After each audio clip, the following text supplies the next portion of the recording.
Yeah, even All though right, you guys. 53 is now like the hidden episode. Yeah, seriously, I don't know. I've Yeah, gotten... you guys made me download Spotify. I was like, Oh, we never got doing you. it. And I'm like, Joe Rogan. I guess I don't listen to Joe Rogan anymore. Fine, whatever. With intolerance, I guess I gotta download Spotify. Well, much appreciated. That's our secret deal with Spotify. Yeah. How many millions do you guys get? We don't talk about that. Point 0.000001. That's not zero. Yeah. All right, so let's do this. Okay.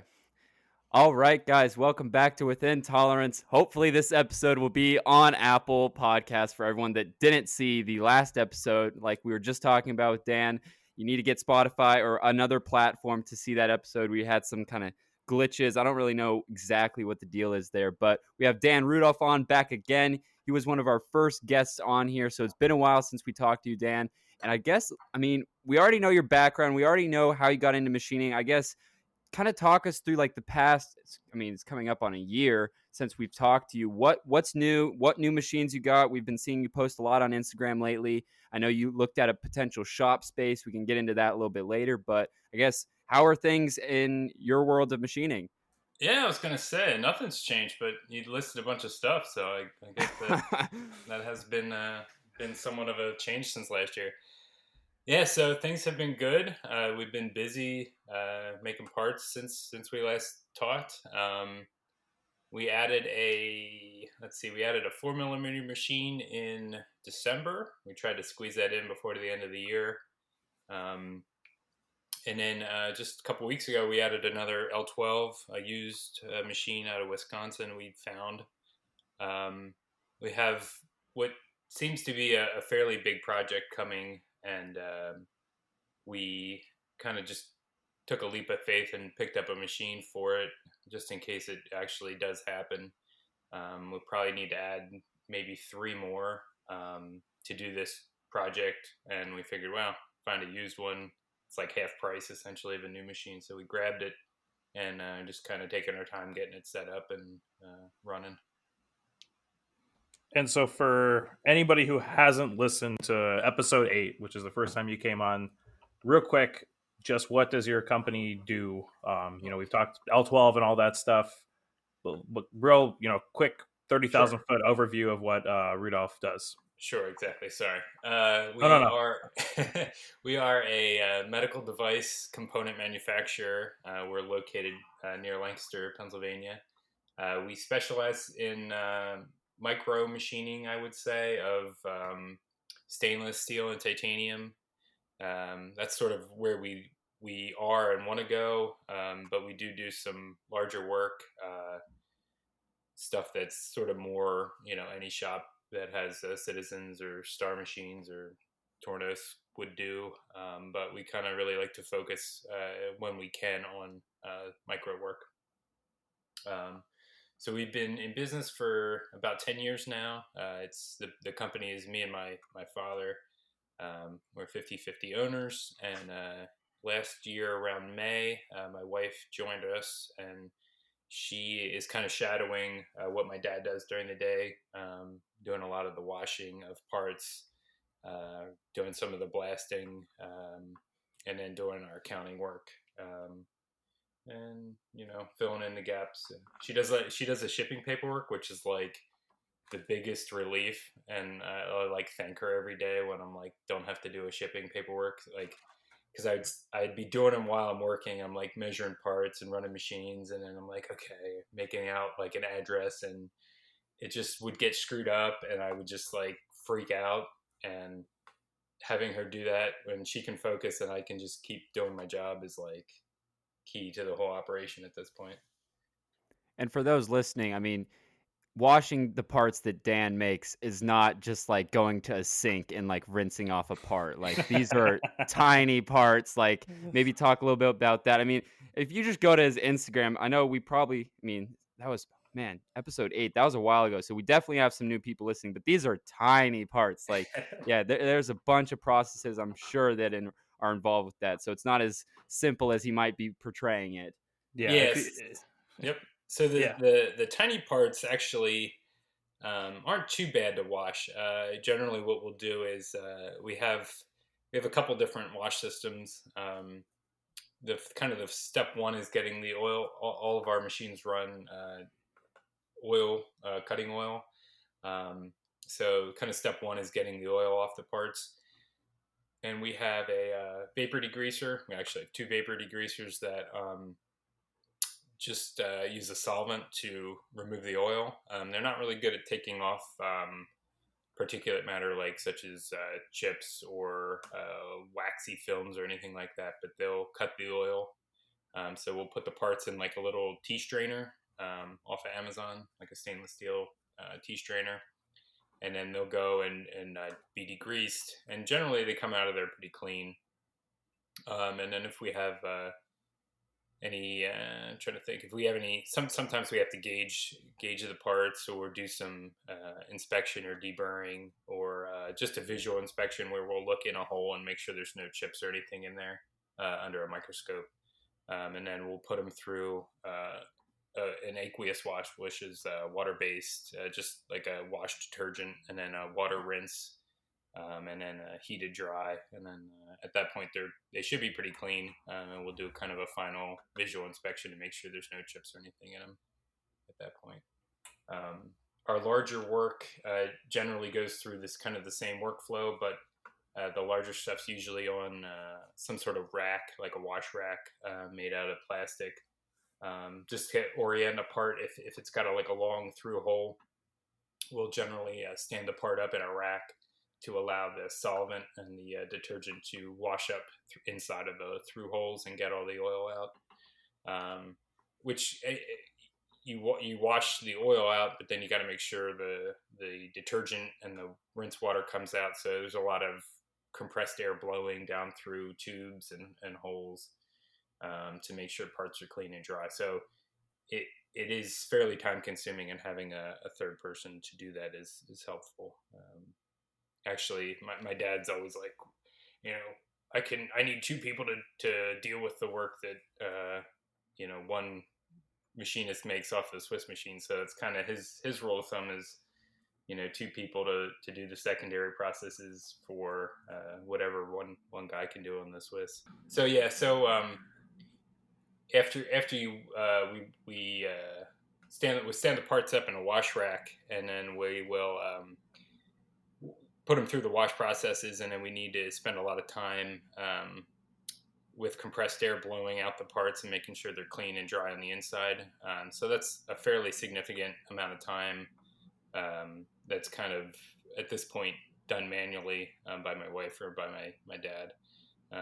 So his rule of thumb always is that you need about twice the manpower to clean the parts and inspect them as you do to make them. So that's kind of what we've been finding over the last year or so. He's been somehow keeping up before that, but last year with all the new machines, he's been tied down, and my wife has been helpful. So when you say large parts, just for our listeners who haven't seen your Instagram page, like what's the largest part you make consistently? Yeah, the largest part that I make regularly is out of 3/4 inch bar, and it has a diameter, I think, about 18 millimeters. The largest machine we have is a 20 millimeter max bar capacity. So that's pretty big for us. We only have one 20 millimeter machine, and generally that machine's running 5/8 bar for the most part. And then our 12 millimeter machines run anywhere from 3/16 up to 3/8 regularly. And then our 4 millimeter machines run 1/8 inch generally and smaller bar.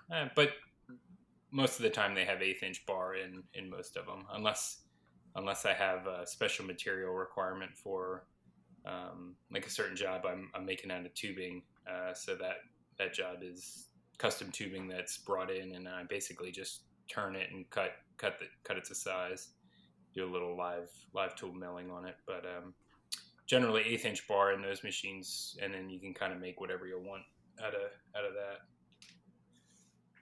So do you keep like stock on hand with certs, and then you just go from there? Like, because it sounds like you specialize in a few materials, or do you buy material to order for the job? Yeah, early on we would kind of have to. We didn't know what was going to come in the door, so we would buy pretty much to order whatever we would need for a job. But lately, it's gotten to a point where I've had enough kind of leftovers and this and that, where I have pretty good stock of bar on hand.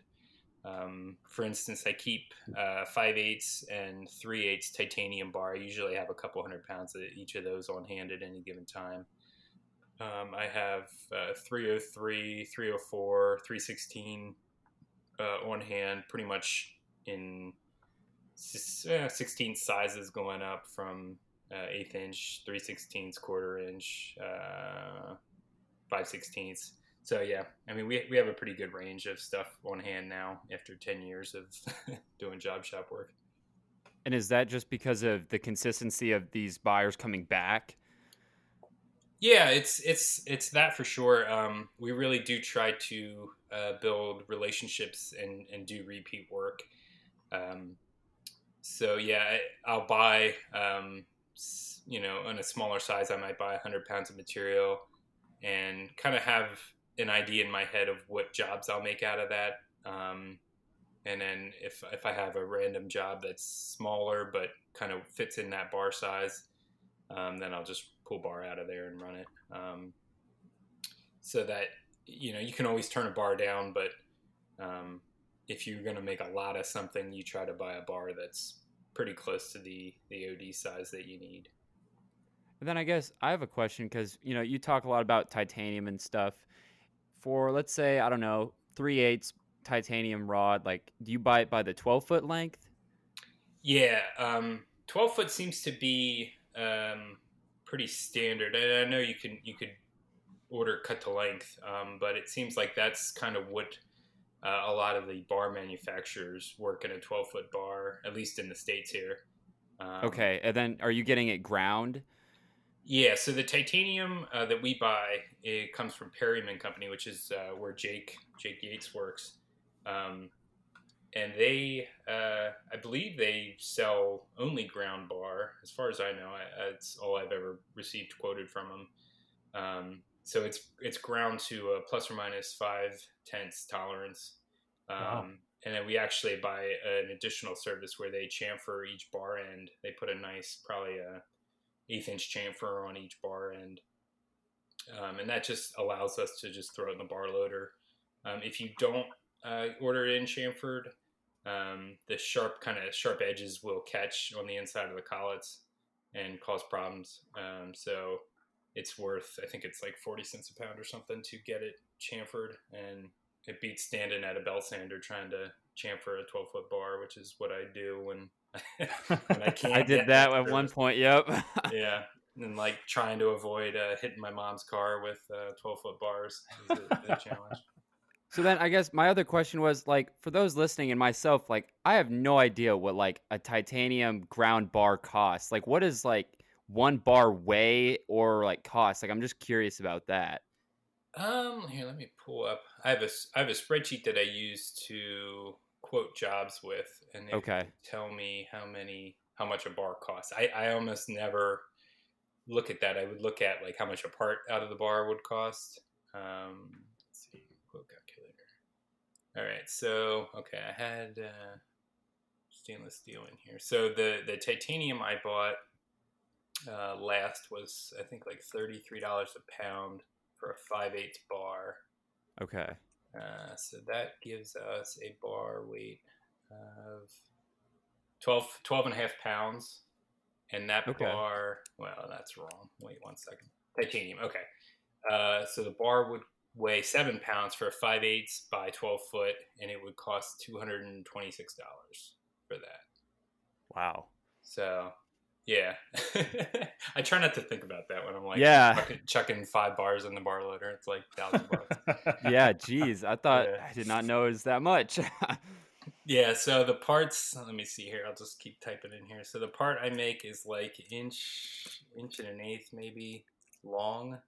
So that part is like $2 of material to make an inch by 5/8 diameter part, just $2 in material. So Yeah, I mean, and everyone listening knows then obviously you got that hourly rate you got to tack onto that.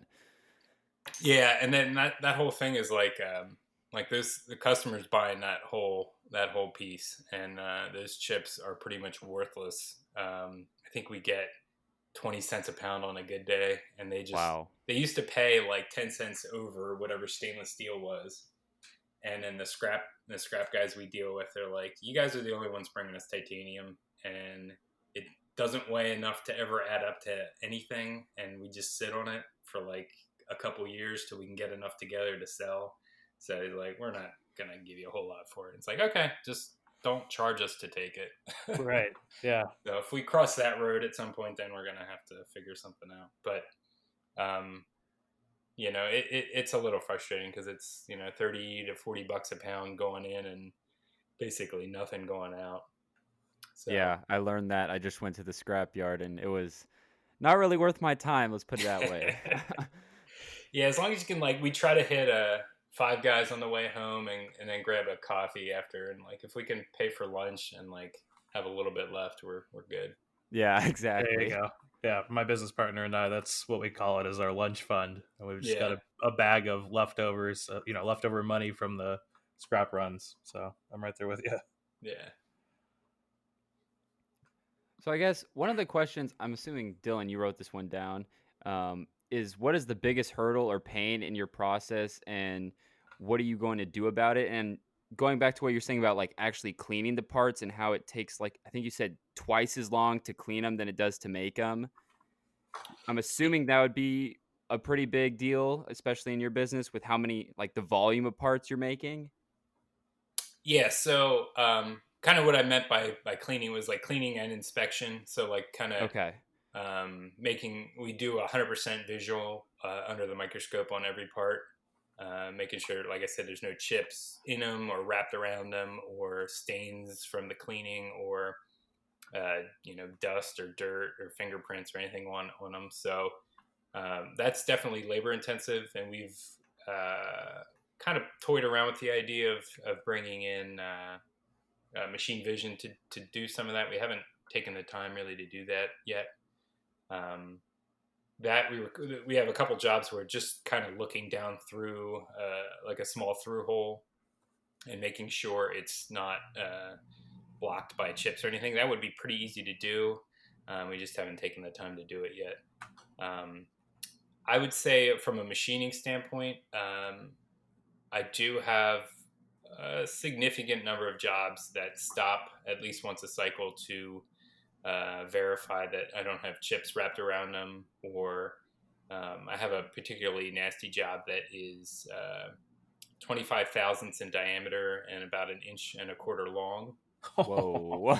And it's 13.8 Mo pH stainless, which is kind of a unusual alloy for me, and it's virtually impossible to get an 1/8 inch bar. And like I said, that job's 25 thousandths, the bulk of it when it's turned down. And my customer's like, yeah, you can't get 1/8 inch, but you could use this 1/4 inch bar. I'm like, I'm not turning it down from 1/4 inch, on general principle. I'm not doing that. So anyway, that part has a nasty habit of curling up when you're done turning it, and I have to feed that through a subspindle collet, and if it's off by basically the chamfer on the end of it, if it's off a couple thou, it'll hit the sub collet, and the sub will just twist it into a pretzel. So what I do is a real quick 4-jaw kind of a alignment, and I spin the main spindle and just tap it with my finger, and I've gotten good at straightening it out enough to get the sub spindle over it. Jeez. 99 times out of 100. Sometimes it screws up, but yeah. So I've kind of allowed a lot of jobs to kind of be that kind of frustrating and needy, and it's kind of catching up to me. And I kind of always just kind of write it off and say, well, I just get these 500 done, and we'll worry about it the next time the order comes. Well, it's now I got blankets and I'm making 1,500 of them a month, and it's this is unsustainable, but we're doing it. So the way I've been dealing with that is just try to I put that job on like the most centrally located machine in the shop. It's literally in the center of the shop, so I'm always walking by it. And luckily, I'm not in a time crunch on those, so it runs and it waits for me at an M0, and I lift the lid, check it, and then I hit cycle start, and then it makes another one, and we just kind of get a couple hundred of them done a day, and it's good enough. I actually don't really know how I would improve that. Due to the fact that the material's actually moving on me after we machine it. Are you turning that in one shot? Yeah, so it's turned all the way from 1/8 inch down to 25 thousandths and in one pass. Yeah.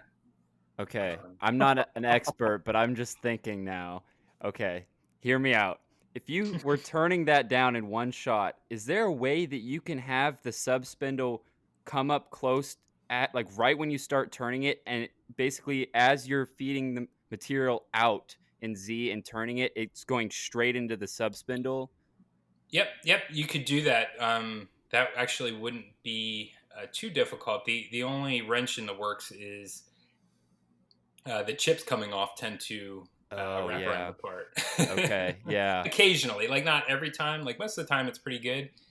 But if they spin the other way and kind of drape over the other side of the part, the sub would just kind of push them and kind of jam up the works. Okay. So yeah, I mean that's probably worth playing with that idea more than I've given credit for it. But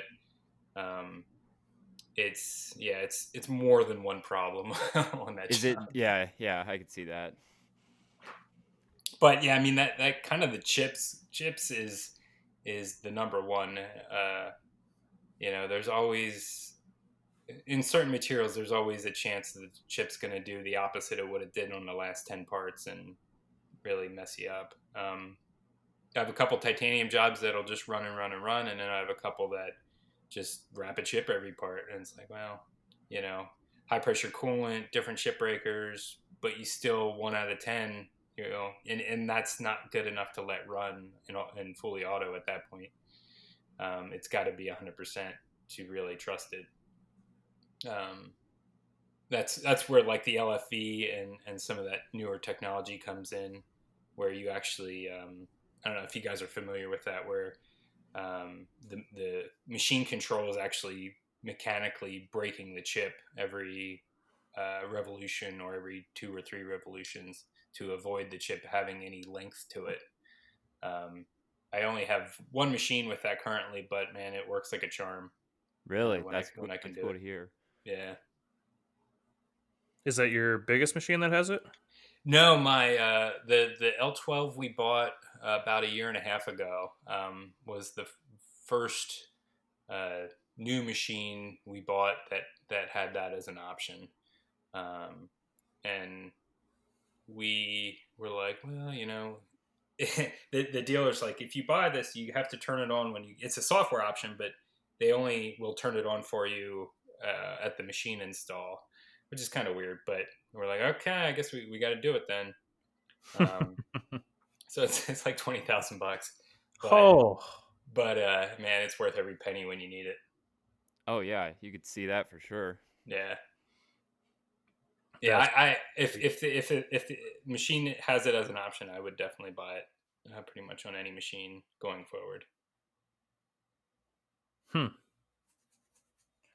So speaking of inspection, yeah. So are you planning on looking into video, or like, because that seems like it is a big bottleneck for you guys right now. I mean, even adding your wife to the workforce and all that. I mean, that's Yeah. As far as like at final inspection, it's probably a little bit on the back burner. But we are looking at something like a Keyence IM system for more like dimensionals. We don't do a whole lot of dimensionals at the end of the process. We try to do everything while we're machining them. And I'm getting a little bogged down checking parts off of so many machines. So we're kind of thinking in that direction. but for a couple of reasons, we haven't pulled the trigger on that yet. We actually have a customer. Part of this new project we're working on, the customer is supplying a system like that. So it's possible we'll be getting one from them for that project. So I'm not sure if it'll actually be able to be used for anything else other than that, but it might actually kind of lead us to making sure that's the right decision, and we'll get an additional system. But those things are pretty slick, where you just lay the part on the surface and it picks up all the dimensions that it can see. Yeah, I remember at last IMTS, one of the cooler exhibits that I saw was, I think it was Sugami had one where it was one of their Swisses hooked up with a Fanuc robot and one of the key end systems, and then all coupled together with Karen engineering tech. So like the robot would blow off the part, wash it, blow it off, put it in front of the key ends. It would auto offset the machine if it needed to, and then do a go or no go and sort it into bins if it was good or not. And it was pretty mind blowing. Yeah. Like I would love to do that. I would just need like. Well, when we get to John Grims's I was about to question. say, yeah. But let's back up a little bit. So you're talking about this big project you're working on with the customer, and I've been seeing, I mean, everyone that follows you has been seeing, like, so you just got this used machine and you're squeezing that in. And if you're talking about getting potentially 2 more machines, like, 3 more. where 3 more? Okay, yeah. Where are these gonna go?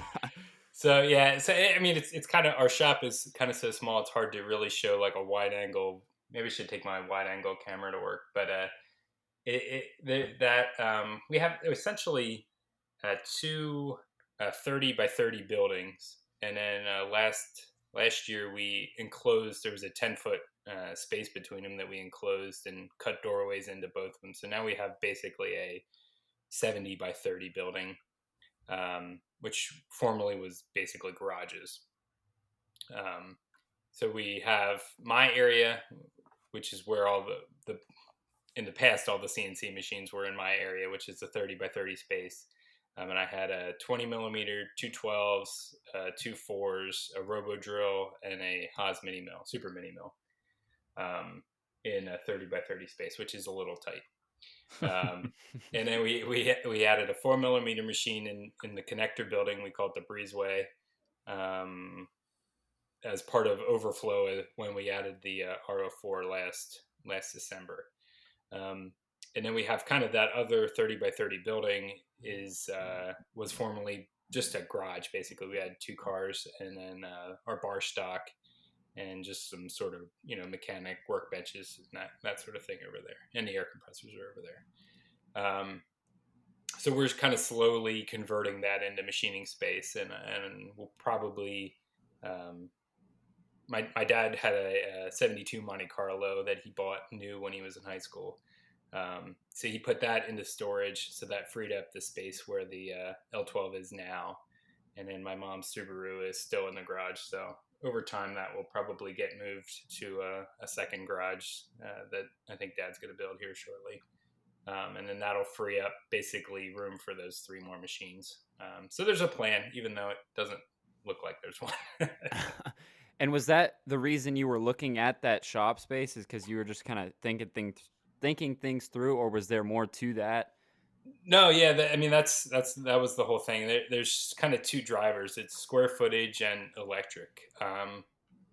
We have a 200 amp, 3-phase, 240 volt electrical service, and that is it feels like we're constrained by it, but we've never really thrown the breakers, so we're not sure if we are constrained by it yet or not. We'll see when I fire this L12 up this week. So we're thinking we need more power at some point, so that we can upgrade where we are at. Probably look to go to like a 400 amp service, but that takes some time. We got to get our electric company out and negotiate all that. And then the square footage is a constraint. We're pretty jammed in. So we looked at that other shop, and it was pretty cool. I mean, it was 17,000 square feet. Wow. 800 amps at 480 volt, docks, bathrooms, offices, all this sort of luxury stuff that we're not used to. And it's tempting, but it just would have been a lot of overhead that we're kind of not used to, and we could swing it, but once you commit to it, you have to swing it every month, and it didn't sound real fun. And then that end, we'd have to kind of like go in and like rip all the interior walls out and rip the drop ceilings down and paint and insulate and have the floors done, and like probably spend a ton of money just kind of getting it up to where our shop is currently in terms of like cleanliness and appearance. And we do have customers come over and ISO auditors and that sort of thing. So we need to look at least. I mean, we looked crammed in because we are, but we at least can be clean and the walls can be painted and everything can look good, even if we're a little bit tight on space. So we just kind of toy with the idea of, do we move? Can we find a shop that really meets our goals? And this is the first one that really popped up in a couple years of looking. But at the end of the day, it wasn't the right choice for us for a number of reasons. And we'll probably keep looking, but we got to move forward where we're at. We can't just, will the perfect shop into existence. So if we want to keep our customers' needs met, we got to grow, and then maybe one day down the road we'll move, maybe not, but we got to kind of keep chugging in the meantime. So my count is, while you were saying that, you have 7 Swiss lathes and 2 mills. Yeah, 3 and 3 and 1. Yeah, 7 and then 2 mills. Yep. Wow, and so you'll be up to 10. That's the plan. My God. That's awesome. That is super cool. Yeah, those things. The problem is they need a lot of work. Like, you gotta feed them a lot of work to keep them running. So once you kind of figure out how to get the work in, you tend to continue to figure out how to get the work in, and you need to add more. Right. I have a buddy that he has a big shop down there, Philadelphia, and he just buys them 3-4 at a time now. And then, Oh my gosh. he texts me. He's like, "You got to buy them in 3-packs," and it's like, oh man, I thought buying like one a year was like, hey, that's pretty cool, but now it's like, I got to buy 3 at a time. It's like, it just kind of gets to that point where you develop the process, and it's not even out of the realm of possibilities that we could continue to add more if you have the right work. If like I said, if you have a lot of work where you're babysitting it every 30 seconds, it's going to be a problem. The work that is we're planning for, whether it materializes to the extent that we're being told or not, it's pretty finicky, but the cycle times are long enough where even if I do need to check it every cycle, it's more like 20 minutes a cycle or 30 minutes a cycle. So I could pretty quickly check 4 machines, a couple times an hour. It's not going to take a whole lot of effort there. And they do have some, like we talked about earlier, they have some finishing requirements where we're going to have to put some time into them after they come off the machine. So that is overlooked, but we need to plan for support in the finishing area. And deburr on that part's going to be an issue. So we gotta kind of figure out how we're going to do that. Probably try to do it in the machine, but we're trying to keep the cycle time down to get more parts out. So it's really a fine line. If I have a lot of burred up parts, that's not much more productive than a few parts that are totally clean. So it's a balancing act there. So what contributes most to Swiss lathe cycle time? Like, is it live tool stuff, or like, is it seems like, I mean, I've only had what little experience, through your Instagram and like through Grimsmo's videos. So you get into live tools really drive up the time. 3D tool paths, the part we're working on has some 3D milling that's done with a 20 thou ball mill. So that's like a couple minutes right there, and it's a very, very small portion of the part. And then we do a lot of eighth inch end mill and corner radius end mill. Quarter rounding end mill. Um, so yeah, the part designers for this part were just like, "Hey, give everything a fillet. What could go wrong?" And it's like, all right, I got I got to put a corner rounder in, and I got to, my first thought was to 3D machine the whole thing with an eighth inch ball mill, but just the amount of C-axis revolutions was going to be a problem. Like we were going to be in the millions of degrees, and the guy I was talking to about programming it was like, it's probably going to be a problem. The control's going to freak out at some point, and you're going to have to unwind it. And so I programmed that part using 2D CAD over the Thanksgiving weekend last year. I had about 30 hours and just drawing 2D lines and picking the points and programming it. But got it done, and the customer's pretty happy with it. So it was worth it for that. Oh, so these are proven parts that you're looking at tooling up for. Yeah, semi proven. I think we're on like P10 rev, so they're still changing it and tweaking it, but we overcame a lot of the problems that were talked about initially. It's a fairly long, thin piece of titanium, and much like that stainless part we were talking about earlier, it potato chips on you as you get to machining it towards the middle. Like the tip, sort of like a toothpick attached to a pencil, if you can visualize that. And the toothpick section just kind of bends, and the pencil portion stays rigid. So we're trying to combat that. In addition to the toothpick bending, it also twists. Oh, geez. If you imagine like the four sides of a toothpick, if it had a slight spiral to it, we're kind of, but they don't want the spiral; they want it to be straight. Yeah. Like, okay, so we got to like solve that, and I came up with an idea on how to solve that. So I have a bunch of macro variables that actually we program the twist out of it as we make it, which is pretty cool that actually worked. So, wow, it's something you wouldn't be able to do if you were using CAM, at least as far as I know. Like you physically twisting your model as you machine the part would be interesting. Yeah. Jeez. So you kind of briefly talked or said something about ISO auditors. So let's kind of dive into certifications and how that process went for you. So are you ISO 9001? Yep. So we are 9001 and 2015. It's sort of like a weird story to that. I had a buddy in college that I met in a material science class, and his dad happened to be an independent ISO quality system guy. So he would consultant. So he would go around and set shops up with quality systems. And I kind of tucked that in the back of my head, not really thinking about it. And then here we go, a couple years after we graduated from college, my dad and I started the shop.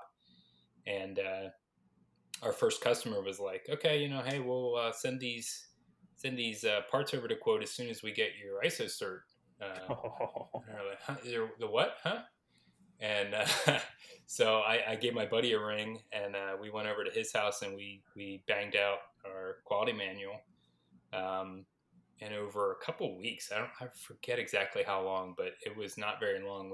We implemented, thanks to them. I mean, they really knew what to put in. They have a template manual basically, and you just kind of go down through and fill out your process into their manual. And within a couple of weeks, we had a system that stood up to our medical device customers' needs, tweaked it into some additional things they wanted, and then we had an independent ISO auditor from a registrar come out and qualify our system and get us certified. And then our customer came out and did another audit to satisfy their own requirements, which was way more painful. Um, and then every 3 years they come out and check up on us, and our ISO auditor comes out every year. So yeah, it's good. I would definitely recommend if you're a small shop, to have a consultant help you, and they're not all created equal, but if you can find one that is independent, where they understand kind of what you're going through and what they specialize in helping small companies. I think they can really see through a lot of the corporate speak, and really just give you the bare minimum, which is what you want. If you tend to do it yourself, you're going to not understand, at least speaking from my experience, when I read something in a standard or something, I kind of overinflate in my head of what it is getting at. And then I'll ask my buddy, and he'll be like, no, just like, initial the purchase order, and like, you're good. You don't have to have a form that says you approved a purchase order. You just write your name on it and you're good. It's like, oh, okay. Yeah. It's really easy to overcomplicate that stuff. And if you say you have to do it, then you have to do it. So Right. Yeah. And everything was like, okay, I'll just make a form like that. And it's like, no, you're never going to do it. Yeah. There's still a lot of stuff that falls through the cracks in our system. And, right before an audit, we'll go through and make sure everything's, T's crossed and I's dotted kind of thing. And we still find stuff that we missed. And we really have a very bare bones, not bare bones in a bad way, but very simplistic, so that it works for us. And you still kind of can let stuff fall through the cracks, unfortunately.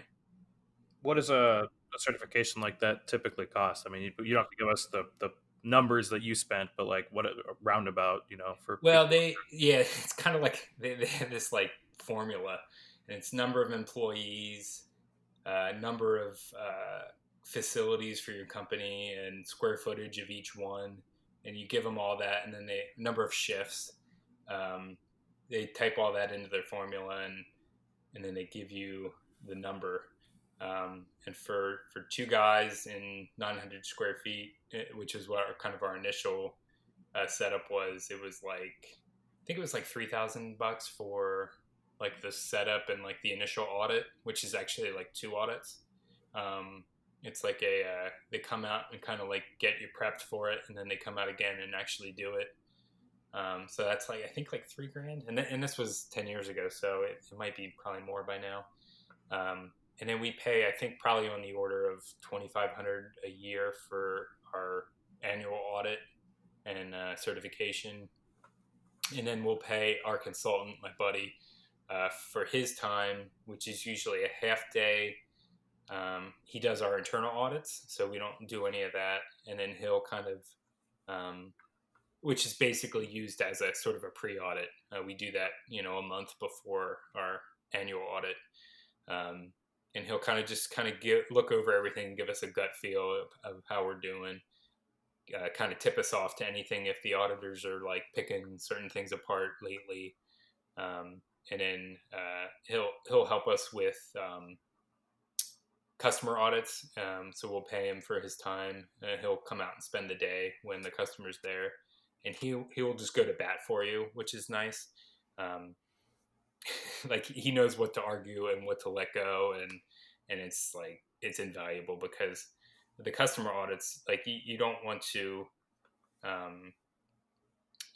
say something that leads them to believe you're not doing the right thing. And like I said, like, the way you read the standard and think it means one thing when it means something else, answering a question the wrong way, even if you meant something the right way, it can be a big problem. So I'll usually just kind of defer to him, and then he'll kind of dumb it down for me, and then I can answer it.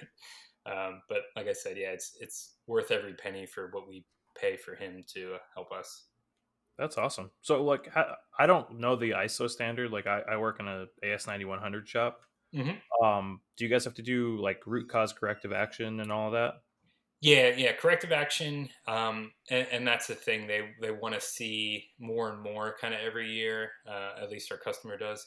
So we've we've had a pretty simple corrective action report that's morphed into this very long corrective action report because our customer insists on it. So how do you handle that? Because like I know, I mean, I work in a company that has a bunch of people, so like we have to pull in the machinist who did the mistake or who worked on the parts. We have to pull in our quality lead. We have to do all this. And we have to have a meeting and we find the root cause and how we're going to correct it and document all that. Like it's just you, or like you and your dad and your wife. So like how do you guys do that? Exactly. It's my signature on like every block on the document. Okay.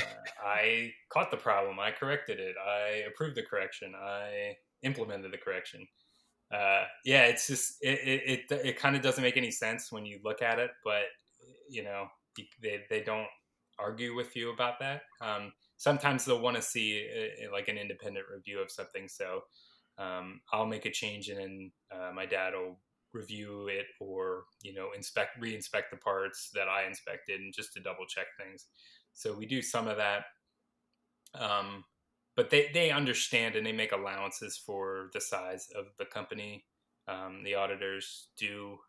They understand that some of the way things are written kind of don't apply to a business our size, which is nice. We haven't had any issues where they are sticklers over some things. And part of that, too, is having the consultant for the quality side of things. He gives you that independence for your internal audits, which beats having to audit the work my dad does and then him auditing my work. And then it's just like, just pay someone to do it because they can do the whole thing and they see more of the industry than we do. So they know what's out there. And, some things are worth paying for. And that's one of them, in our opinion. Totally. So a follow up, if you can share, what's the biggest screw up that has started a corrective action? Like what are your I guess what's the biggest screw up that you've had? I'm trying to think. We had a pretty good run where we didn't have many, but early on we were making a plastic part, and our customer Delrin, Black Delrin, and our customer was ink printing on them, and they found that the ink wasn't sticking, and our parts. We were turning them with no oil, just turning them dry with an air blow, but they'd still have a little oil from the bar feeder or something on them. So we were washing them in alcohol, and we weren't changing the alcohol enough, turns out. And they sent us 40,000 parts with the ink wiping off of them. Oh, and wow. It was like, you have two options: replace them or wipe all the ink off and send it back, and re-clean them and then send it back. So I think we wiped some of them off, but we're like, screw this. And it was just easier just to run them again and clean them again, clean the new ones again. Because it was like you had to kind of use your fingernail to get the ink off. And I was like, this is literally going to take forever. So we just made them, replaced them. And that kind of, at least, well, it gave us a taste for like the magnitude of problems that can happen. So on the cleaning side, like, make sure the parts are clean, and you need some mechanism to test that even internally. With certain parts, the process is downstream. Ink printing is, you could kind of understand why that's kind of fussy. Like, obviously you can't have oil on the part, and how much oil is on a part. There's no real good way to know. You can't really detect that. So you just need to make sure they're kind of cleaner than they need to be. And we're working through a problem with that now, an aluminum part. The customer is buying them from two vendors, us and another vendor, and ours are performing differently in a bad way. And they're thinking it's a cleanliness problem, which kind of doesn't make any sense because we're cleaning a lot of parts and we're really meticulous, and we're not sure that the other vendor is as meticulous with it. So we're almost thinking like, I'm thinking it could be that our parts are too clean or something like that, where what they're doing with them is affected by a little bit of something in the hole is improved by a little bit of dirt or something in there. I don't know. So it's something that everyone's scratching their head on, and it's kind of frustrating. So yeah, and it's a part where it's a lot of them. There's a lot of high number of parts. So it's something we got to kind of work through. And the fortunate thing is that everyone has a pretty level head about it. We're just working through it and trying to be scientific. They were going to do some testing, and I said, well, make sure you do some, a control group with them. They're like, oh yeah, well, okay, that's a good idea. So you gotta snap back into engineering mode every once in a while and understand what you're doing. Jeez. So I had a question going back to when you were talking about like ISO 9001 and all that.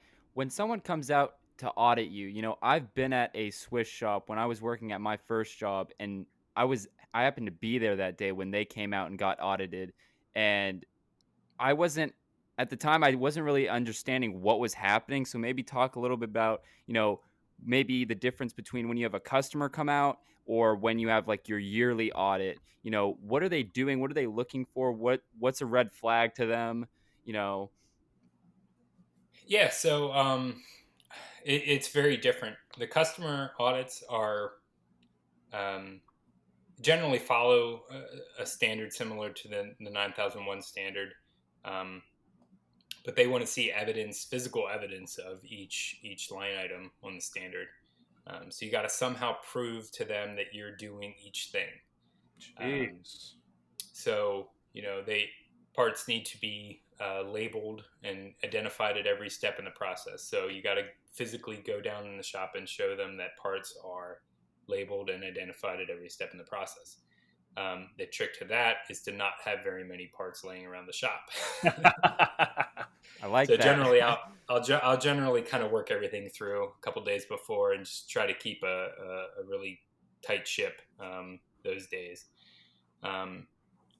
The ISO audits, on the other hand, are generally, once you get a couple under your belt, the auditors kind of are more paperwork focused. They want to make sure you're doing corrective actions, nonconformances, quality objectives. They just want to fill out the paperwork and make sure you're doing the paperwork. They're less concerned with the physical, where's the bar stock? Is it labeled? Where's the parts at each process? Are they labeled? They're less concerned with that over time. Not to say they can't request a facility tour and pick apart things, but they just tend to be less focused on that over time, at least the ones we've come across. This spring we had our audit over Zoom, which was a little interesting. My quality buddy was like, hey, let's do it over Zoom. He was actually shut down. He couldn't go into most plants, so he was looking for something to do. So he pulled our audit in and got an auditor for us to do it over Zoom. We had a 5-minute Zoom call, and we're like, hey, kind of explained who we are. It was a new auditor for us as well, so That's we always did a little. nerve-wracking. Yeah, it was like, I don't know, and he's like, be cool, it'll be fine. And so we just kind of did introductions, and then we scanned a bunch of. We went down through his requests and scanned paperwork, travelers, purchase orders, receivers, like scanned everything and sent it to him, and we're like, here, look through it. And he did the audit basically by himself, just looking at our paperwork. And that's kind of what I mean by that, less physicality to it over time. But just as easily he could have said, pick your laptop up and walk around and kind of show me stuff. So you got to be on your toes, and you can't let that stuff go, because they can just decide, if they catch a whiff of something, they'll be like, yeah. And that's the thing, like they're always like, you say like a random thought, and they're like, they pick up on it. You're like, oh, I shouldn't have said that. And they're like, well, tell me more about that. And you're like, forget about that. Yeah, I didn't. Who's talking about that? And then and then they can kind of drill down on it, and you're like, oh man, this is not good. But at the end of the day, it's something you should address. You knew that before you mentioned it, and they picked up on it. And you got to fill another form out, but it makes you better for the next time. So you mentioned travelers, and that kind of jumps into one of Jake Gates' questions, which is how do you schedule jobs? ERP, Excel, napkin. Does the beard keep track of it for you? Same question about tool inventory and your go-to brand of turning tools. But like, travelers, that kind of implies an ERP. So what are you guys using to schedule all that stuff?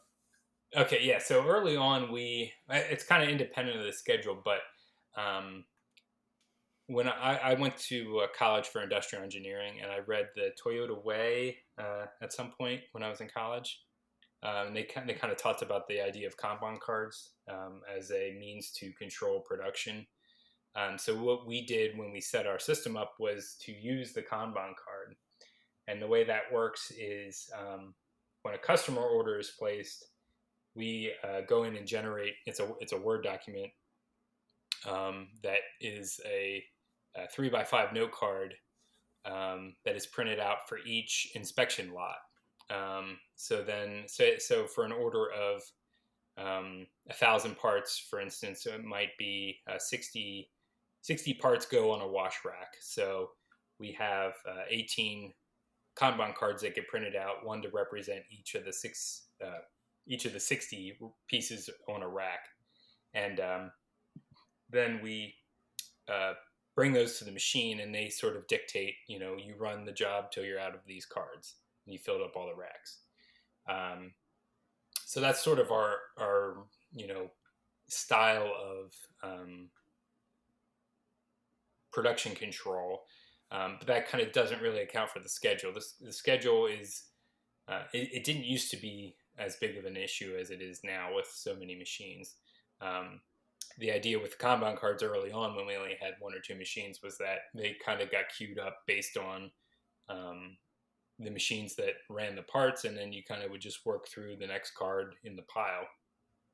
And if that meant you change the job over, and then keep working.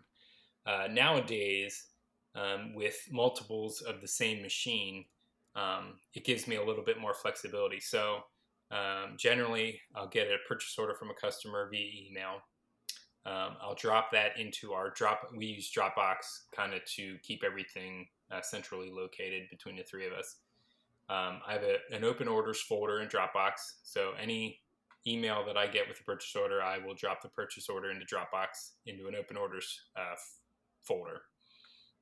And I just kind of keep those in my head in a general sense of some things run every month on a blanket order. Some are one times, and then some are like one times, but we get an order each month for them or something to that effect. And I kind of have a feel for that. And then kind of, maybe once a month or so, I have a spreadsheet where I have each of our workstations as a column, and then I'll drop in the part orders in sort of a rough order on those workstations. For instance, our 20 millimeter machine, 90% of the time is running two different part numbers. So it's a job out of 3/8 titanium, and for about 2 weeks out of the month, and then the other 2 weeks out of the month, it's running a job out of 5/8 titanium, and then they flip flop. So that's kind of like a known way of doing things for that machine. And then kind of just like that, we go down the list. The 12 millimeter machines run a couple jobs that take up 2 weeks out of a month on each.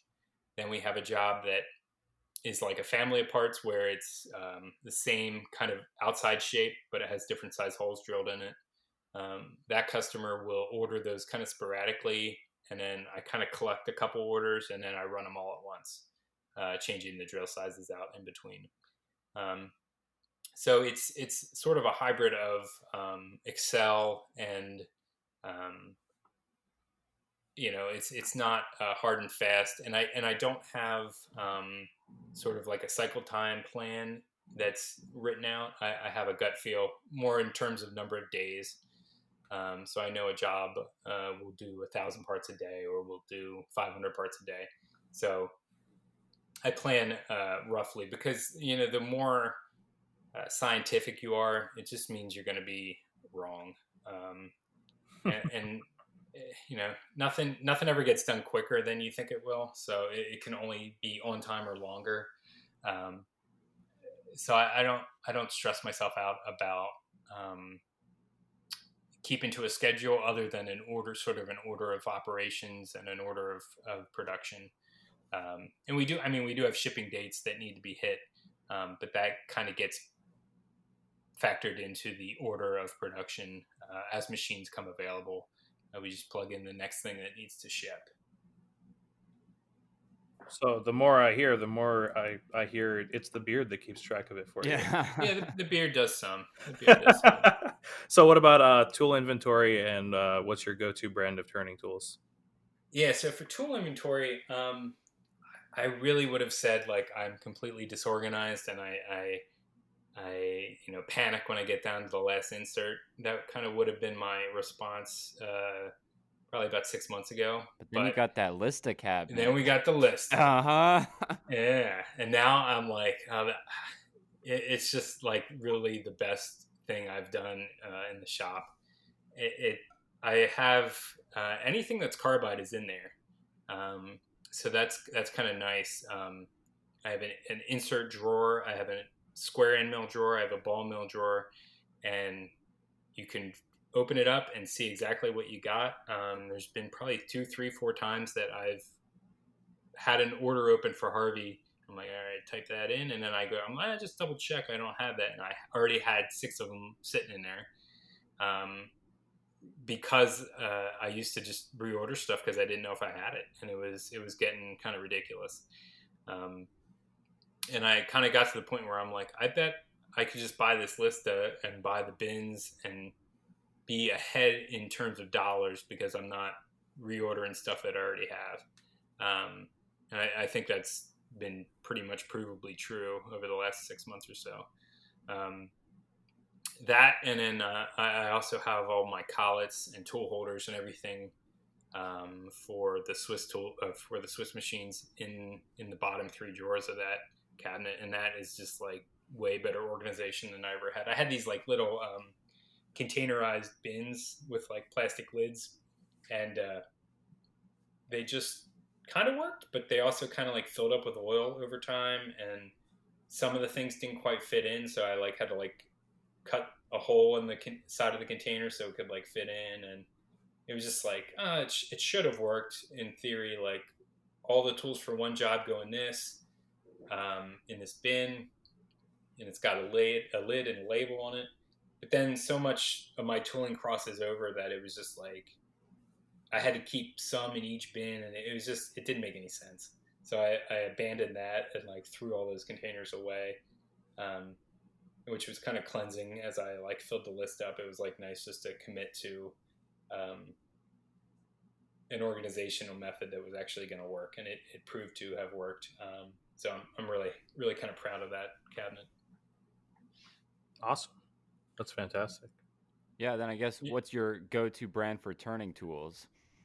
Yeah, so early on, when we bought our first RA20, we sat down with my dad went way back with one of the tooling distributor guys from his previous jobs.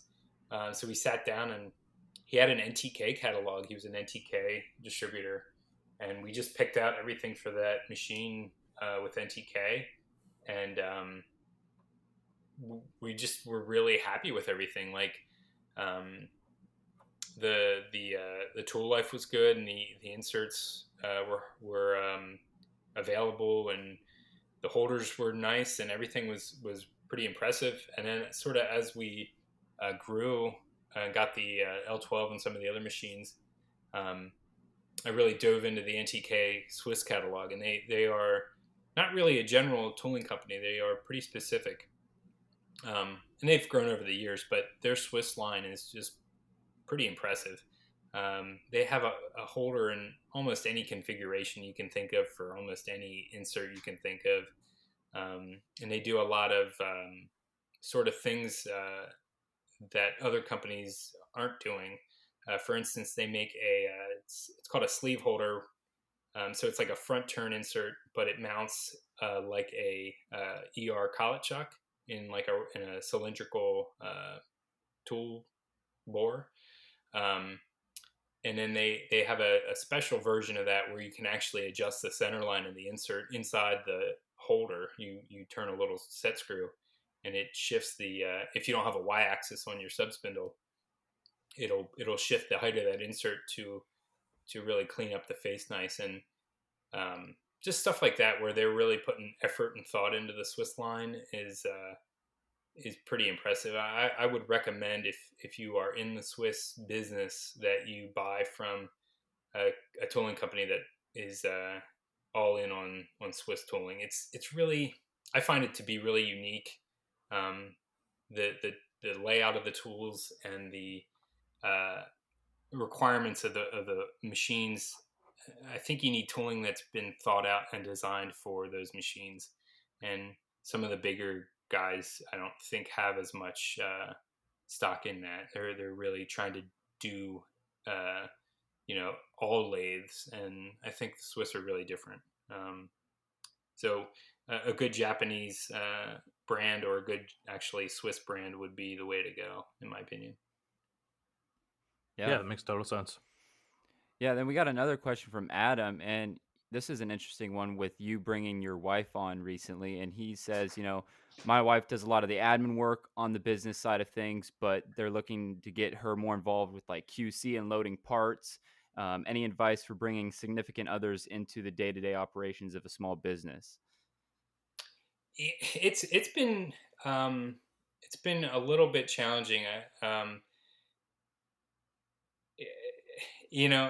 Coming from an engineering background and being kind of a hands-on technical person my whole life, you kind of don't know where another person's at when you're explaining a job to them or trying to see if they can have the aptitude to do a job. And I kind of just tended to not give my wife the technical things and just kind of do them myself and give her the things I knew she could do, like shipping paperwork, for instance. And she did great with that. And then a couple days into it, I forget how it came up, but I was like, if we have the robot for blasting, glass bead blasting our parts that we make. And I was just like, if you could help me with this, that would be like, a couple hours a day I would get back that I could, run the machines, and it would free me up a little bit. So I showed her how to load the parts into the fixture so the robot can pick them up, and she did that pretty good. And then I taught her how to turn the robot on and off, and then she kind of picked up on it as far as like how the software on the robot worked, and was in there tooling around and moving it, and she picked it right up. So it's really on the expert's end or my end or Adam's end to just start exposing your spouse to jobs and seeing if they are able to do them sort of with their talents that they have. Sort of the side where that didn't work was we have a small part that gets ring gauged, 100% ring gauged before it's shipped. So it's let's see, the one is like 46 thousandths in diameter, or no, 55 thousandths in diameter, and you put it on a little gauge pin and then poke it through the ring gauge. They all have to go through, and if they don't, then you just throw them in the scrap. And I showed her how to. You have to do it under a microscope because it's a little bit tricky. And I showed her how to do it, and I'm like, here, and you do this, and you do this, and if it doesn't go through, you throw it away and keep going. Like you can do 300 an hour, something like that, if you stay on it. And she got like 10 done in like a day. I'm like, what's up with this? And she just was struggling with like the hand-eye coordination under the scope, and she's gotten better. It's something you really need to practice over time. I'm 10 years into doing it every day, all day. But it's not something I took for granted that she could do it as quickly as I could, coming from not doing it ever in her life. To further complicate things, I'm quasi left-handed, so I do some things left-handed, some things right-handed. And everything I explain to her is backwards from the way she would do it. So if I show her how to deburr a part, she has to like flip it around, and then like all kind of my tips and tricks don't work because it's opposite, and the part is, it. So it's not been very smooth in every way, but she has really picked up a lot of stuff that is technical, but not highly honed skill, hand-eye skill over time. So Yeah, well, and microscopes in general are hard for a lot of people, so I don't blame her. yeah, it's yeah, we she had like a B&L stereoscope, like a what is it, 0.7 to 30 power scope, and I was like, maybe this will work. This is what I started on. You should be able to work. She's like, I don't know, this isn't working. I can't get it. And then we have a pretty nice Lynx from Vision Engineering, one of their like pretty high end microscopes that my dad was using. And she would look and she's like, oh yeah, this is better. So we bought her one of those, and it still has its cover on most days. So I give her crap about that. Oh boy. So how is it working with family? I mean, you've worked with your dad for quite a while now, and now your wife. What are the pros and cons? Yeah, it's generally pretty good. It definitely was in the beginning when things were tight, money wise, and didn't have a lot of customers, didn't have a lot of work to do. It was pretty stressful. And we were early on, we were doing some pretty difficult parts that kind of pointed us in the micro direction. But those parts that we started doing were extremely challenging, to the point where I probably wouldn't do them today if someone offered me the work, because they were so challenging. For instance, turning a piece of titanium to a diameter of 26 thousandths and then putting a 22 thousandths hole through that piece of titanium that was 26 thousandths. So you have a 2 thou wall. No thanks. Yeah. So that's the easy part. Then the hard part. Yeah. The hard part is making sure that hole is in the middle of the titanium. Oh my god. So yeah, and the tip of the part actually fades to like 5/10 wall thickness. What? Yeah. So long story short, we don't do those anymore. So you're making noodles, titanium noodles. Yeah, but they couldn't. They had to be of a certain form. Yeah. They slid onto a blade, so they were noodles, but they had to appear to be stiff tubing. Oh my goodness. Yeah, so I mean, and that was frustrating. Kind of not really being a machinist at that point. Just kind of throwing things at the wall to see if that would work, and a lot of that issue with that job was thermal growth. The machine didn't really make very good parts until you were about 3 hours in. Everything was warmed up, and then you'd get a couple hours of good parts, and then you'd go home and start over the next day. And that was just incredibly frustrating, and to the point where it's just like, I'm not doing this. If we go out of business because we don't do this, it's fine. I'd rather go get a job, and yeah. Well, now we're in a better spot, and things aren't so stressful in terms of, we're getting paid, all the bills are paid, so we don't have to get frustrated to that level at this point. But I think the fact that we kind of went through that and we had that history, and me and my dad do get along pretty well most of the time. We don't have any. Well, I shouldn't say it. We yell and scream. More me yelling and screaming. And my wife, the first couple weeks she was working with us, she's like, you yell at your dad a lot. That's literally me talking about work. Like, we got to get these parts out the door. What are you doing? Let's go. What do I got to do? It's just sort of an elevated, sort of impatient way of communicating. At least you're communicating, though. Yeah. Right. Exactly. Yeah.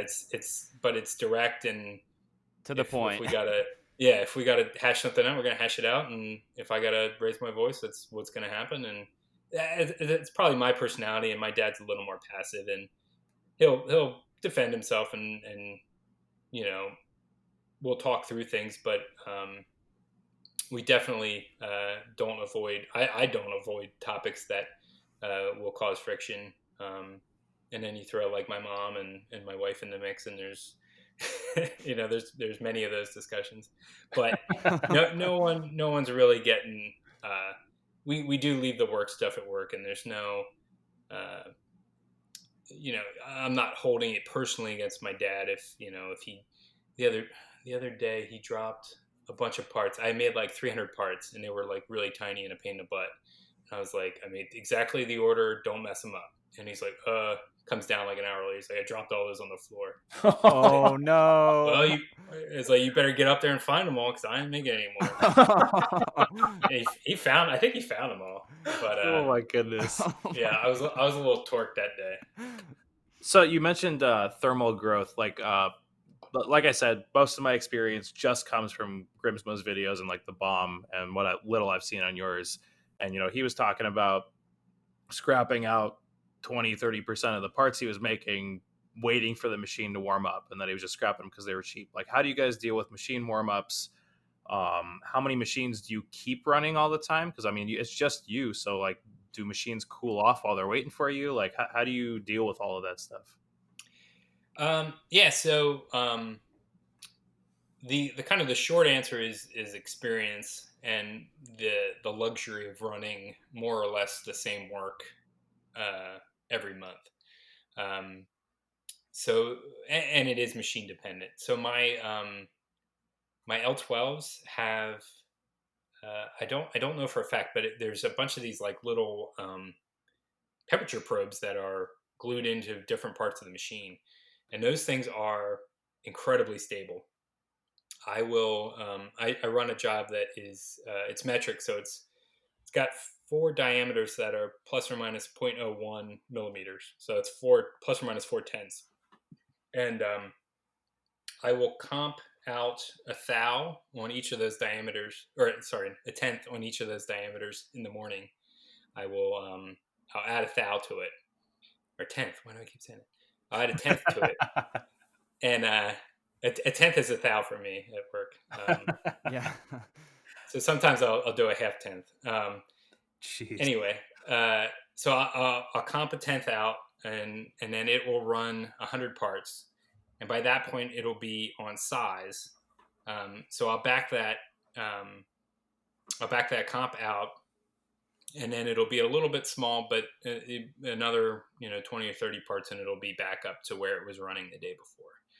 So those L12s are incredibly stable, and the jobs that I run on them generally just run. So we don't see a cool down on them. Like, for instance, they're generally not waiting for me. They'll run an hour and a half usually between checks, and I don't see hardly any variation. And that's in 303 stainless most of the time. So they'll and like part to part is basically zero measurable difference. So sort of, I get whatever they're doing in the control is really good. And then I have my A20, which has no thermal comp, but really that machine does pretty good. When you hold tighter tolerances, for instance, I turn a diameter with the sub spindle. For whatever reason, the sub spindle needs to warm up more like 4/10. So I'll comp that out in the morning, 4/10, kind of based on knowledge of how that works. And then every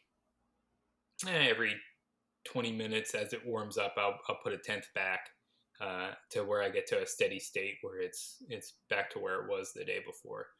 And then the R's are they have glass scales on the X's, so they're generally within 2/10 of where they were the day before at the end of the day. So sometimes I'll comp that out, and sometimes I'll just run them, and like the parts generally aren't that critical. Usually stuff I run on those machines are plus or minus 4 or 5 tenths on diameter. So if you're off 2 tenths, it'll come back, and it's easier just to kind of let it warm up naturally and not mess with it.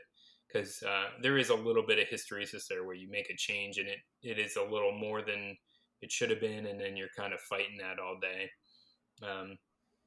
So if you see a tenth variation, sometimes you just kind of let it slide, and then it'll even out over time. So you don't do any warm ups then? You just start no, no warm ups. No, I've never warmed one of my Swiss machines up. Interesting. Yeah, just start making parts. The mills, I don't really have. Actually, that's not true. I do a lot of helical interpolation on some parts that are plus or minus 3/10 in diameter on the bores, and those just are just right. Like, for whatever reason, I don't see any thermal growth. I guess maybe, I don't know if that's because I don't know exactly what the reason for that is. There's a little bit of Z growth on those, on the robo drill, maybe about 1 thou over the day. But other than that, I don't really see any thermal changes on those machines either. That's pretty impressive. Yeah. Well, I should say our shop is air conditioned and heated, so it's generally set for 68 degrees, and then over the summer we do see probably 6, 8, 10 degree swing depending on how many machines are running and heating up the shop. So we can that generally I don't think translates too much into the part growth inside the machine, because the machines are so hot inside anyway. I think all of that heat is factored in, like on the L12s with the thermal comp. I think that's all being compensated by the machine inside. So how many machines do you typically run each day? Like, of your 6 that are up and running, how many can you keep running? If I have the right jobs, I will have them all running. Barring a setup here or a setup there, a good day is everything's running. That can kind of look like I said, that can look like a machine that makes a 1 minute part and then waits for me to check it. I consider that running. It's on and it's making parts. I generally don't let machines off for a day unless I'm either don't have a job in mind for them for the time being, or it's waiting for a setup that I can't get to because I'm setting up other jobs. Right now I'm kind of working on some programming that's kind of tricky, and it's a little bit too much if I am doing too many pesky jobs where it's waiting for me constantly. So sometimes I'll kind of curtail those and just try to get through the programming or the setup that I have to do. And then once that, machine is back running, then I can kind of do the more needy stuff. Yeah, that totally makes sense. Yeah, it's kind of one of those things where it's you have the equipment, and my mood and my outlook for the day is really kind of bummed out if a machine's sitting there powered off. It just kind of bugs me. So when everything's running, I'm busy, and it's a little stressful because I'm busy, but it's better. It's different better for my stress when everything's running. Yeah, exactly. Yeah. So is any of your machines running right now? Yeah, the robo drill's running. Yeah. Okay. Yeah, it should be anyway. With the robot? With the robot, yeah, it should be running. I set it for when I left at 5. It had 6 hours of work, so it's probably running until 11. I love asking guests that, especially when we were talking to Eric at Orange Vice, his big horizontal. It's just cool. He was so confident, being like, "Yep, it's running right now." Yeah. Yeah, I could log in and see if it's running. That's if it's not, I'm gonna be like, I gotta go, guys. Yeah, go. see ya. There's a red light. I gotta go. Yeah. So my Swiss machines, I generally don't try to push it and run them overnight. That just sounds like stressful. If I have a job that runs pretty good, I'll set the part counter and let it run maybe 3-4 hours after I leave. Yeah, Robodrill's running. That's It's got the green light. so cool. Because from my experience with like Swiss machines, it always seems like it's the bar feeding and all that side of things. Like you could run out like the bar that's currently in the machine just fine if it's the right part, but it's always when it does bar swaps is where there can be problems. Yeah, I kind of wish there was an option on the machine to be like, run this bar and don't change the next one, just let it sit. But it's like there's, at least on my machines, there's no option to do that. But that would be pretty handy. Could you just not load anymore and then it'll air out? Yeah, it would air out. Yeah, you could do that. Yeah. Trying to think. I actually don't have too many bar loader problems. Plastic would be a problem if you were running that. Although we did that Delrin job I said about getting those returns for that was 5/16 Delrin, and we ran that on our 20 millimeter machine, and it was floppy spaghetti, but we had that running where it would load reliably, which was pretty impressive. And we actually let that job run pretty unattended, not overnight, but definitely a couple hours at a shot. So you really can never tell what you're going to run into with a job. The ones that look like nightmares can sometimes run for you pretty good, and the ones that look like they should do okay can just be nightmares, and they don't run for nothing. I have a one little part that is the overall length is like 70 thousandths or something like that. But it's got a lot of milling. It's like a square kind of nut looking part, and I get 1,200 parts out of a 12-foot bar, something like that. Jeez. Maybe more, maybe 1,400 parts.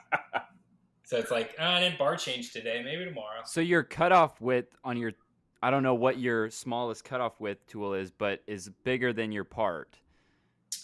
Yeah, that can be the case sometimes. My cutoffs are usually 1 millimeter. So I run 1 mm's on everything except for when I'm running over, let's see, what is it? Well, over 3/8 generally I'll put in a larger cutoff tool, and that's wider. That's like 98 thousandths wide. Okay, so you're around 40 thousandths. Yeah, 40,000. Yep. Okay. So jumping back to part inspection, you said you don't like to do it in final, and Not So Legendary asked, how do you keep up with part inspection when you buy a new machine every month? And I was curious too, like, do you have to deliver inspection results to your customers? Do you record them? Like, how are you, because you said you do it mostly in process, so how what's your workflow on that? Yeah, so we'll generate a in-process inspection. So what we'll do generally is sometimes the customers want to be involved in that, and sometimes they don't really care. But I'll pick a quantity that I think is a good inspection point, usually once an hour at minimum, depending on the features of the part.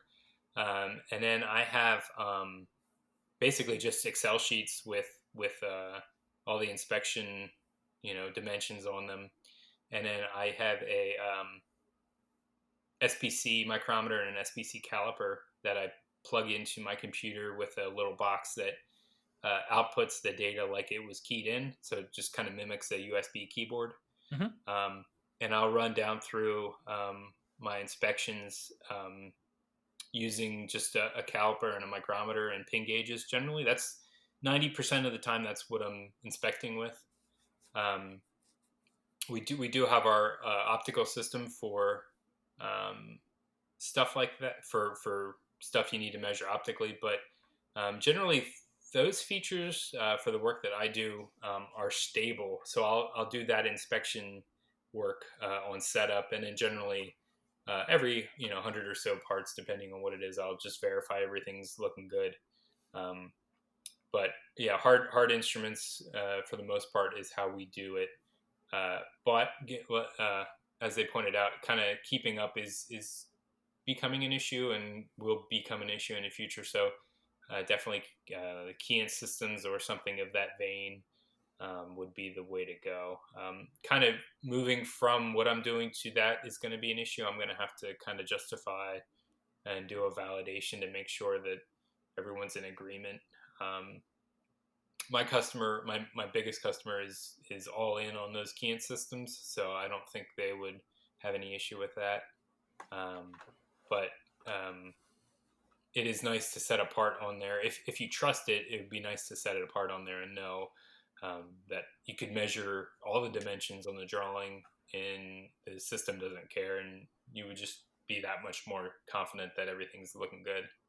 Yeah, totally. I mean, still got to do all the lovely fair paperwork and all that fun Yep. stuff, but Yep. yeah, Yeah, process. you guys were talking about that last time. How do you do that, and does the customer require it and all that? And I agree with what you're saying, is if the customer isn't asking for it, it's not something they want.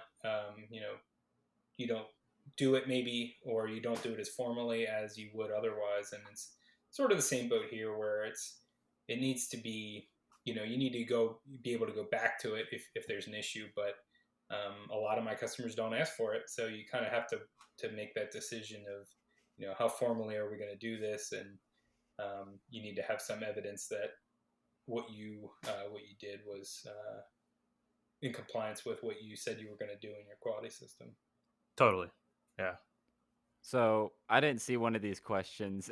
I really want to ask it now after reading it. So Jake asks, and I quote, "If you found one of those tiny ass parts you make was used somehow to murder a puppy, would you still make the parts?"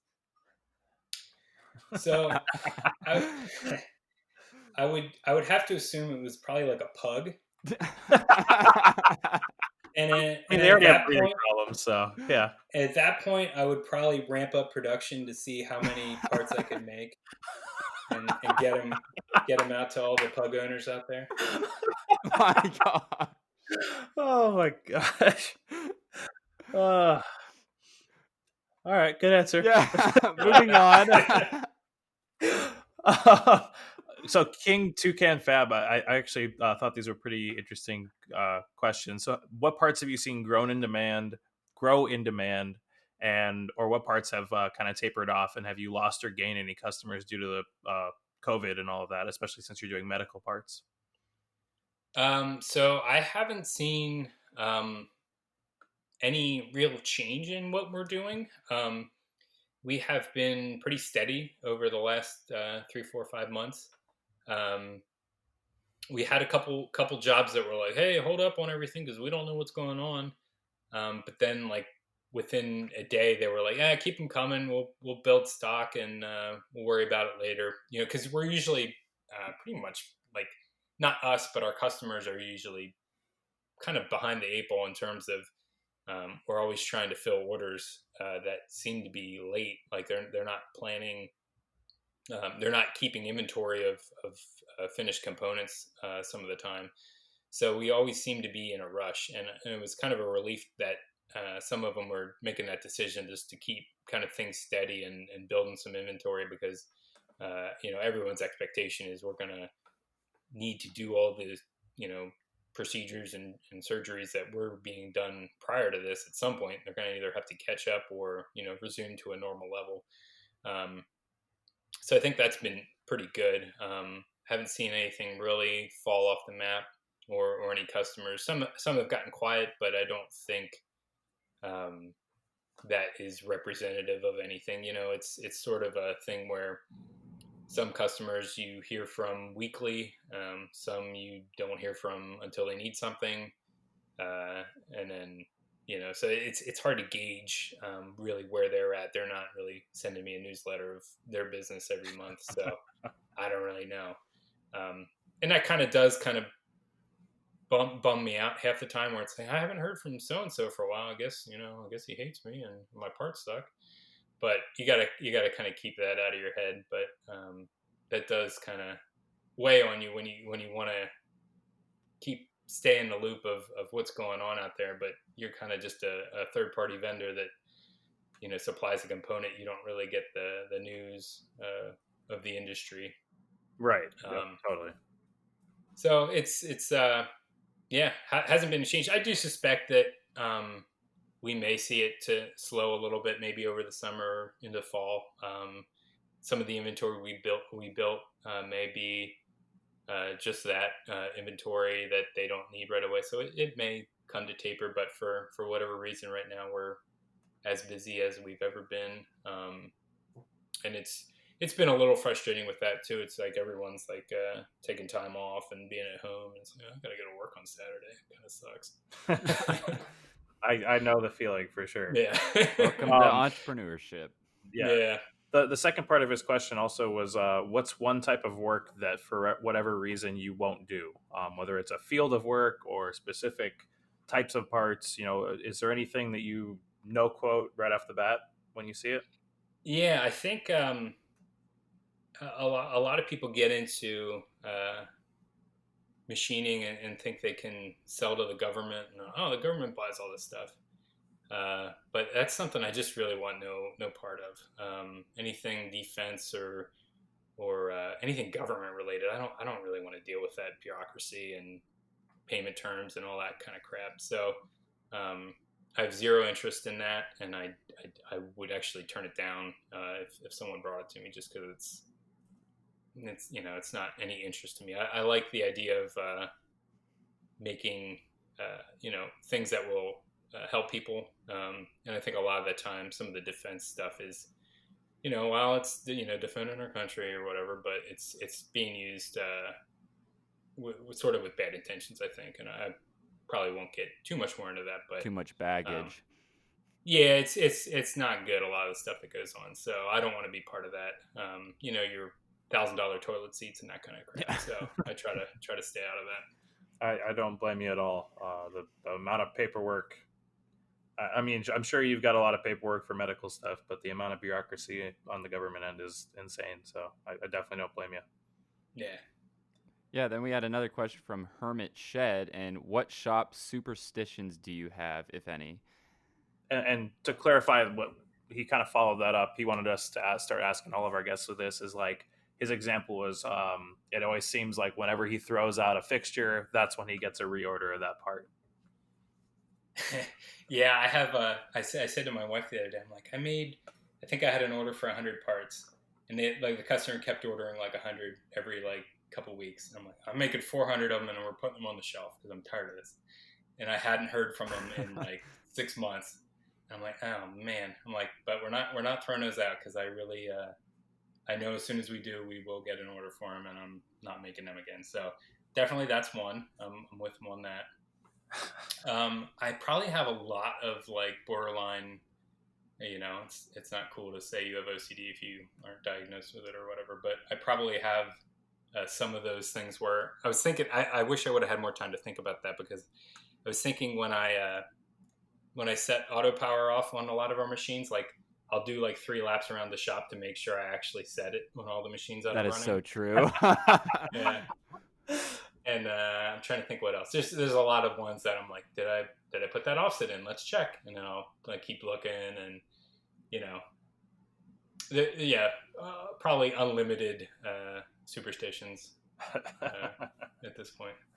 Yeah, I do the same thing with. I have another one. The cutoff tool in my A20, like I have this thing where I like have to slide it up and down when I'm putting it in a certain either number of times or a certain way, and that makes it last longer. What? Yeah. You just give it a nice little pet. I can't explain it, but that is one I do all the time. That is fantastic. Oh man. All right. So John Grimsmo asked, if someone lent you $10 million to invest in your business, what would you do? And second part of that is, what would you really want to do differently, if anything? Yeah, so I saw this question and I was thinking about it, and it's sort of a, I guess there's a couple ways you could take it. I guess the third word there is lent, so they want their money back, probably with interest. So you need to use that money to create money, which, at that point I'd probably say no, because I'm not sure where I would, I had the opportunity to grow the business to whatever I want to be responsible for. And it's kind of, between looking at that other shop and making the decision to stay where we are for now, it's really a personal life kind of issue where I don't want three or four or five employees that I got to manage, and I don't want um, the additional stress of all that. So I'm kind of good with where I'm at, but the idea of having that kind of money to improve what I'm doing, if I could take that money, I would probably build a shop that had a certain layout that was kind of optimizing what I could get done in a day. I would probably have some sort of contract employee come and clean the machines out before I get to work in the morning. That would be kind of cool. But I don't think I would really scale up any certain things or do anything really all that much differently. It's just kind of a cop-out answer, but the money I would say would first go to kind of the needs that we have currently, a more square footage, but it wouldn't be used to multiply a growth just to make more money, because it's sort of a non-linear thing at that point where more money isn't really going to help kind of my objectives of just kind of reducing stress. There's still a lot of stress in terms of doing the work and shipping parts and making sure they're good. That would only really increase if we scaled up. So I think kind of just staying put is my answer, unfortunately. Sometimes more money's more problems, right? Yeah, exactly. And it's I just am able to say no and be okay with that. Really, that first employee. Well, we added my wife to our company, but that's she's kind of helping the cause out. But the idea of someone that is not really associated with us and is essentially punching a clock, that attitude is really would be tough, I think, to fit in with our shop kind of ethos of just like busting butt, and I'm eating lunch while I'm walking around running machines, and like a lot of people, employees, wouldn't want to do the things I do, and then I would resent them for that. So we'll stay where we're at. It's cool though that you're confident in saying all this, and it makes sense. Like you said, you don't want to. There's no reason to grow unless you really have to, and after that point, it's just the sky's the limit, and where do you want to see yourself? And I think it's cool that I think you just answered that very well. Yeah, and I think my dad is kind of getting up towards retirement age, and we talk about it, and he's spearheaded this whole idea of buying like 3-4 more machines. So I was like, well, this is on you, man. But he kind of my kind of next stage planning is like, what do we do when he's no longer there on a day to day? And then the thought there currently is really getting out of the big parts business and going 100% into the 4mm and below work. Maybe keep an L12 or 2 at that point. And really kind of just really skimming the cream off of the business of the micro work and really focusing on that. The thought there being that the parts are small, the machines are small, the bar stock is small, everything can be kind of shrunken down. And when you're washing them, the washing systems are smaller, so it can be handled more effectively by 1 or 2 people. So that's kind of where I'm thinking in the future of heading. So maybe take the 10 million and buy a bunch of RO4s and a bunch of microscopes and get my kids sitting at them. Yeah, We'll go from there. There you go. Well, very cool. Brookville CNC wants to know, what's your trick to having such a sweet beard? I think I commented back to him and I said, ignore my wife's comments or your wife's comments and just do your own thing. That's step one. Because Ignore the hate. she has plenty. Yeah, she has plenty of opinions, and every time she shares one, I said, I think I'm going to grow it out again. She was really offended by the idea of like combing my beard, which I was at a point where I needed to do that. Oh my god. But ultimately, I kind of like, starting over from ground zero and growing it out and starting over. So it's kind of in flux right now. Over the summer, it's nice and short, and but maybe towards the fall we'll grow it out again. We'll see. There you go. But I'm not listening to her opinion about what I should do. And then Triple Caution Machine Works, we kind of answered some of these already, but he said, do you classify manual ops like inspection, deburr as a waste? And he says that the more he practices lean, the more opportunities he sees to not pass a defect onto a subsequent op. And curious how, you see the balance and value of machine time versus manual ops. Oh, for sure. Yeah. Yeah, we check sort of once we get a feel for what problems can arise on a job. I'll really focus my efforts on checking those.